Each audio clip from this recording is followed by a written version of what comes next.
Ewe bantakwethu kuba umzali kunyana wakhe. UYesu ugwetyiwe ngokwemithetho yelizwe. Bonke bamshiya kodwa uMaria wathi noba wonile, noba wonebanina kodwa ngumntwana wam lo. Yiyo inimba ethe ndakufapha khona. Ewe bantakwethu nanko egobile enyuka umnqamlezo, indaba yomnqamlezo, amandla omnqamlezo kaYesu ewathwele enhlizweni. Naye uYesu ezama ukuthuthuzela zililele nina. Ewe bantakwethu kunjalo abafundi bamshiya kwaphela, nabo bebethe baza kufa kunye nabo bamshiya ngokunjalo kuba bengenanxulumenwano naye ngokwenimba.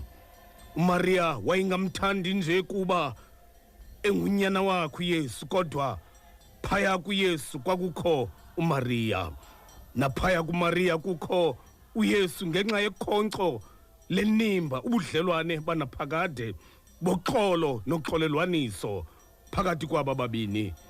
Ewe bantakwethu lo gama izihlwele sibona isihange umcekiswa zimtsicela. uMaria yena wabona unyana wakhe oyintanda nangoku mantyi uPilato esithi ngumlahlekisi.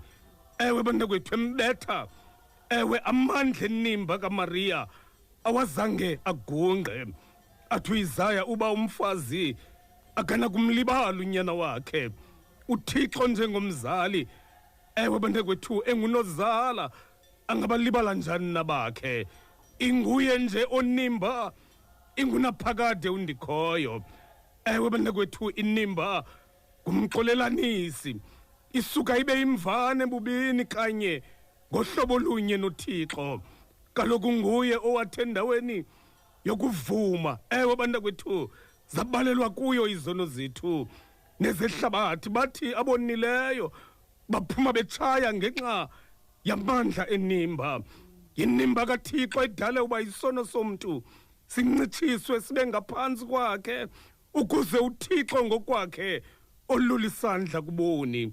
Ewe bantakwethu akuyibona lo nimba, uDavide waqhushumba ngelithi, ndikhoyo yintoni na umntu le nto umnonelelayo.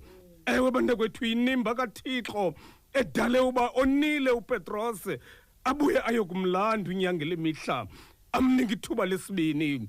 Yinimba yothando likaThixo edale okokuba athi laa nkazana